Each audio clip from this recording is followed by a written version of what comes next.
बातचीत corona vaccine पर हो रही सियासत की। स्वदेशी वैक्सीन का ऐलान क्या हुआ, इस पर सियासत तेज हो गई है। वैक्सीन को लेकर बीजेपी कांग्रेस में जुबानी जंग लगातार बढ़ती जा रही है। वैक्सीन पर सवाल उठाना अपमानजनक है, यह बात कह दी है केंद्रीय स्वास्थ्य मंत्री डॉक्टर हर्षवर्धन ने। विपक्ष को किसी भारतीय चीज पर गर्व नहीं होता। पहले विपक्ष ने सर्जिकल स्ट्राइक पर सबूत मांगे, अब कोरोना की वैक्सीन जो कि पूरी तरीके से मेड इन इंडिया है, इस पर विपक्ष सवाल उठा रहा है। ये बात कही है बीजेपी के राष्ट्रीय अध्यक्ष जेपी नड्डा ने। राशिद अल्वी, शशि थरूर ने स्वदेशी को वैक्सीन पर सवाल उठा दिए। उन्होंने पूछा, आखिरकार वैक्सीन को अप्रूवल देने की इतनी जल्दबाजी सरकार ने क्यों दिखाई, क्यों नॉर्म्स का उल्लंघन किया गया, ये सवाल उठाए कांग्रेस ने।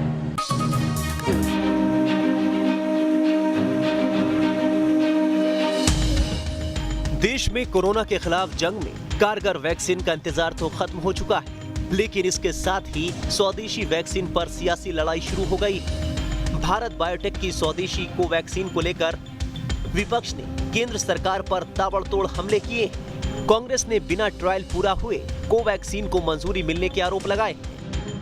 तो बचाव में केंद्रीय मंत्री हरदीप पुरी ने स्वदेशी वैक्सीन पर सवाल उठाने वालों को ही कटघरे में खड़ा कर दिया।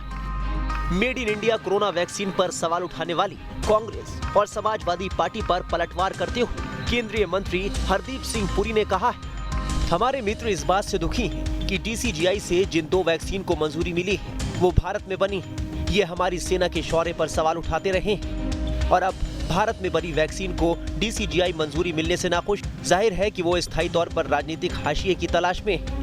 इससे पहले कांग्रेस नेता शशि थरूर और जयराम रमेश ने भारत बायोटेक की देसी वैक्सीन पर सवाल उठाए थे और कोवैक्सीन को डीसीजीआई मंजूरी को लेकर निशाना साधा था। कोवैक्सीन ने अभी फेज 3 के ट्रायल पूरे नहीं किए हैं, ऐसे में इसे मंजूरी देना चिंताजनक हो सकता है। पूरे ट्रायल खत्म होने तक इसके इस्तेमाल से भी बचना चाहिए। इधर स्वदेशी वैक्सीन पर विवाद के बीच शशि थरूर ने सफाई देते हुए कोवैक्सीन के तीसरे फेज के ट्रायल को लेकर अपने आरोपों को दोहराया है।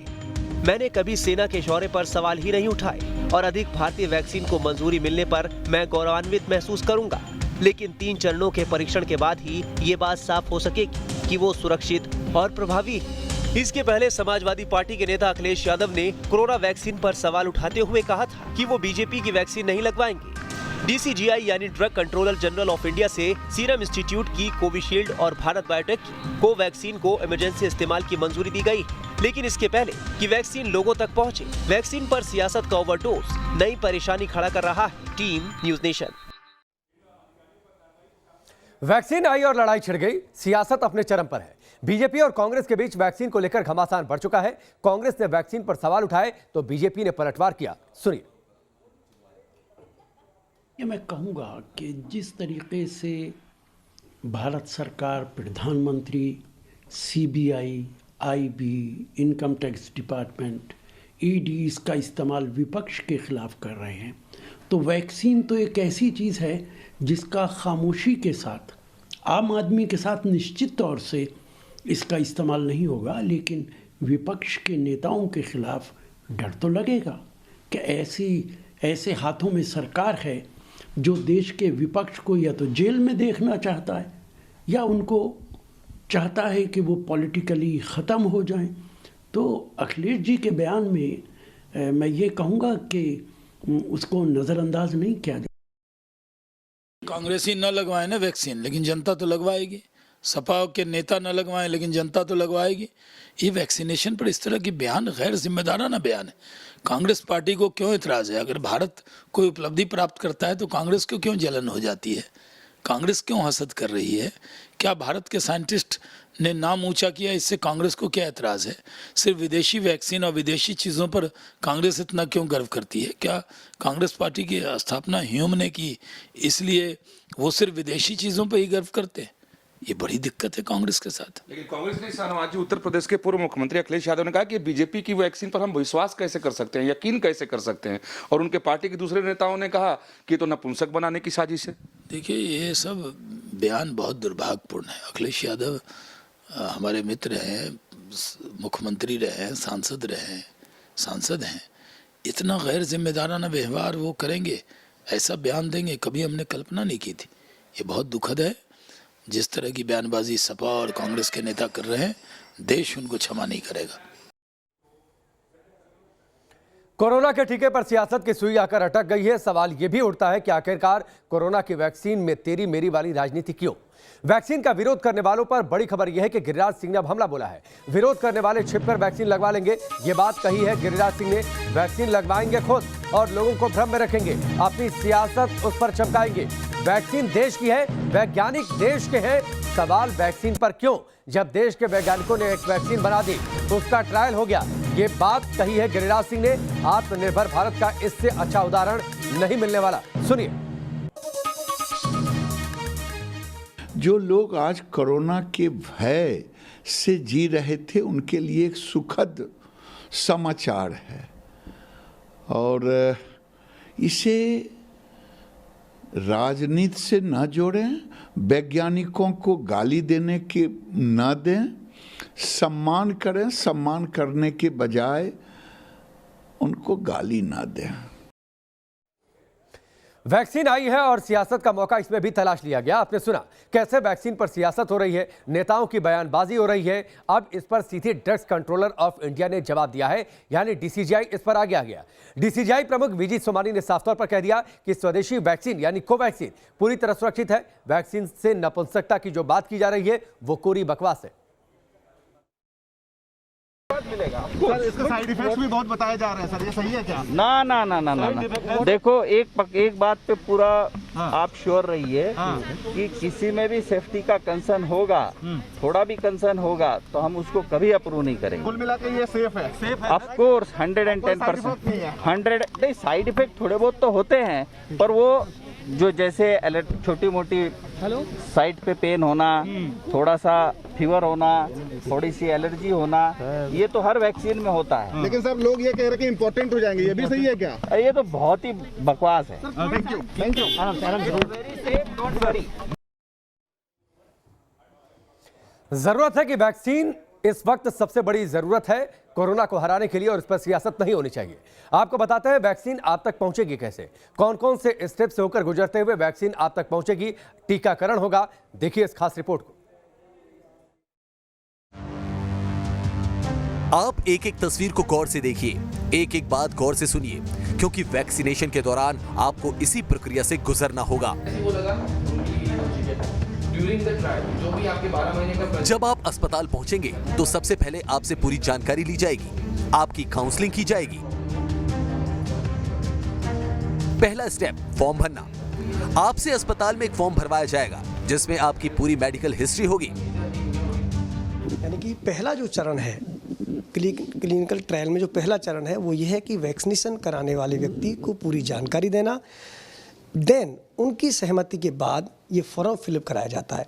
आगे क्या प्रक्रिया रहेगी, हम आज आपको पूरा वैक्सीनेशन की पूरी प्रक्रिया बताएंगे। मनीष जी, उसमें क्या आप जो फॉर्म फिलअप कराते हैं उसमें क्या क्या जानकारी आप लेते हैं? सबसे पहले जैसे कोई भी सब्जेक्ट हमारे पास आता है, वॉलंटियर जिसे हम बोलते हैं, तो सबसे पहले आते हैं उसको असेसमेंट करते हैं कि इसको कोई ऐसी बड़ी बीमारी तो नहीं, गंभीर बीमारी तो नहीं है, उसकी उम्र उसके हिसाब से मैच कर रही है क्या, वो प्रेग्नेंट तो नहीं है कहीं, वो जो फीमेल होती है तो मैम की उम्र मैच कर रही थी, 18 साल से प्लस थी, अपर एज लिमिट क्राइटेरिया में नहीं है, इनको कोई डायबिटीज़ नहीं है, ब्लड प्रेशर नहीं है, और इनके ब्लड प्रेशर वगैरह भी अभी हम चेक करेंगे क्योंकि अभी तो कंसेंट फॉर्म लिया है हमने। तो ऐसा हमने इनको देखकर हमको असेसमेंट किया कि इनके फिट है, ये इसमें वॉलंटरी पार्टिसिपेट कर सकते हैं। आपने फॉर्म फिलअप करवाया जी। दूसरा स्टेप, पूरी मेडिकल जांच। दूसरे स्टेप में अस्पताल के डॉक्टर आपकी पूरी मेडिकल जांच करेंगे और परखेंगे कि आपको वैक्सीन दी जाए या नहीं। फॉर्म भरने के बाद इनका एक तो हमने आईडी कार्ड लिया, उस पर भी साइन कराए, और आईडी कार्ड के बाद हमने उनके नाम के आधार पे, डेट ऑफ बर्थ के आधार पे एक नंबर अलॉट होगा, वो वैक्सीन नंबर होता है, वो वैक्सीन हम वहाँ से निकालेंगे। इसी बीच हम इनके वाइटल्स लेंगे, वाइटल्स में blood pressure, pulse, oxygen level, height, weight, ये सब नोट करते हैं। इससे पता लग जाता है कि करंट में पेशेंट की ब्लड प्रेशर ठीक है, पल्स ठीक चल रही है और उनका ऑक्सीजन लेवल भी ठीक है। तीसरा स्टेप, वैक्सीनेशन नंबर। इस कड़ी का तीसरा दौर बेहद अहम है और वो है वैक्सीनेशन नंबर का मिलना। ये वैक्सीनेशन नंबर क्या है और कितना अहम है, इसे भी समझिए। वैक्सीनेशन की 2 प्रक्रिया पूरी हो चुकी हैं, और अब जो पुष्पा खंडेलवाल यहाँ अपना वैक्सीनेशन कराने आई है उनके लिए जो वैक्सीन का नंबर है वो सामने आ गया है। मनीष जी, क्या नंबर आया है मैम का, और ये नंबर कितना अहम होता है? नंबर इनका है, किट नंबर है B फॉर बुक 30910। ये किट नंबर है, मतलब इस नंबर की वैक्सीन निकल कर आएगी। और इनका रैंडमाइज नंबर है, नंबर रैंडमाइज नंबर इनका है 105601। ये ऑल ओवर इंडिया चलता है नंबर, तो ये तो ठीक है ना। और साथ में स्क्रीन नंबर इनका ये नंबर है स्क्रीन, तो मतलब एक नंबर जैसे पेशेंट डेटा डालते हैं नंबर जनरेट हो जाता है। तो देखा आपने, पहली डोज के बाद जो आपको वैक्सीनेशन नंबर मिलेगा वही आपकी पहचान होगा। अगर आपको कोई भी परेशानी होती है तो उसी नंबर के जरिए डॉक्टर आपके संपर्क में रहेंगे। चौथा स्टेप, RT-PCR जांच। वैक्सीनेशन नंबर लेने के बाद एक बार फिर आपके खून की जांच की जाएगी, साथ ही आपका कोरोना टेस्ट यानी RT-PCR भी किया जाएगा। मगर क्यों, ये डॉक्टर से समझिए। इसमें वैक्सीनेशन के ठीक पहले हम इनका ब्लड सैंपल लेंगे, RT-PCR टेस्ट करेंगे। ब्लड सैंपल लेते हैं वो एंटीबॉडी लेवल देखने के लिए करते हैं, और RT-PCR हम देखते हैं कि कोविड पॉजिटिव या नेगेटिव है। क्योंकि कोविड पॉजिटिव होगा तो हम सेकंड डोज नहीं लगाएंगे एज़ पर प्रोटोकॉल, और अगर एंटीबॉडी लेवल भी हायर आएगा तो भी हम सेकंड डोज नहीं लगाएंगे एज़ पर प्रोटोकॉल। तो जस्ट पहले हम ये बस करने वाले हैं, उसके बाद वैक्सीन लास्ट करेंगे। हाँ, RT-PCR अभी होने वाले हैं बस अभी ना। पांचवा स्टेप, वैक्सीनेशन। सभी जांच पूरी करने के बाद बारी आएगी वैक्सीनेशन की। यहाँ गौर करने वाली बात यह है कि पहली डोज में 0.5 ml वैक्सीन दी जाएगी। कैसे दी जाएगी, एक एक शब्द गौर से सुनिए। अब वैक्सीनेशन की प्रक्रिया की जा रही है, अंतिम चरण में अब वैक्सीनेशन चल रहा है, यानी कि अब जो तमाम प्रक्रियाएं पूरी हो चुकी हैं और वैक्सीनेशन किया जा रहा है। मेरे साथ डॉक्टर मनीष जैन जुड़े रहेंगे और किस तरह वैक्सीनेशन होता है। देखिए डॉक्टर साहब, क्या क्या सावधानी आप बरतेंगे और किस तरह वैक्सीनेशन करेंगे, बताते भी चलिए आप। देखिए, वैक्सीनेशन के लिए सबसे पहले तो जो हमने पूरा असेसमेंट करने के बाद और हमारे वॉलंटियर का हमने जो वैक्सीन का निकाला, डोज निकाला अंदर से, तो उसको हम एडमिनिस्ट्रेशन करने से पहले हमने उनकी सारी जांचें कर ली है और शी इज़ फिट। वैक्सीनेशन में लोड करूंगा 1 ml सिरिंज में, 0.5 ml डोज है, इंट्रामस्कुलर करते रहिए। हाँ, 0.5 ml डोज है। वैक्सीन को फिल कर दिया। Is 1 ml syringe and 1 ml syringe and the dose is 0.5 ml. We have to give intramuscular. Vaccination के बाद आपको किस तरह की एहतियात बरतनी है, ये सब कुछ आपको डॉक्टर बताएंगे। प्रोसेस, वैक्सीनेशन दे दिया है, इसको रब नहीं करेंगे, बस थोड़ा प्रेस करके रखेंगे हम। पेशेंट को हम आधा घंटा ऑब्जर्व करेंगे, सब्जेक्ट को, उसके बाद ही फिर उनको हम पूरा चेक करके उनसे पूछ के फिर उनको अलाउ करेंगे घर जाने के लिए। नॉर्मल रूटीन कर सकता है, अपना नॉर्मल खाना पीना खा सकता है। आइडियली हम एडवाइस करते हैं कि हैवी एक्सरसाइज नहीं करनी है आज के दिन, एक दिन के लिए, इतना, दैट्स ऑल। तो देखा आपने यहाँ किस तरह देश में बनी पहली कोरोना वैक्सीन का टीका दिया गया। मगर ये प्रक्रिया अभी खत्म नहीं हुई है, क्योंकि इसके बाद 30 मिनट तक आप डॉक्टर्स की निगरानी में रहेंगे।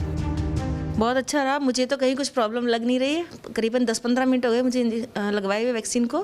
फिलहाल मुझे कहीं कुछ प्रॉब्लम नहीं है, बिल्कुल ठीक महसूस कर रही हूँ मैं। प्लीज़ डरे नहीं, आगे आएँ और वैक्सीन लगवाएं, ये बहुत अच्छा है।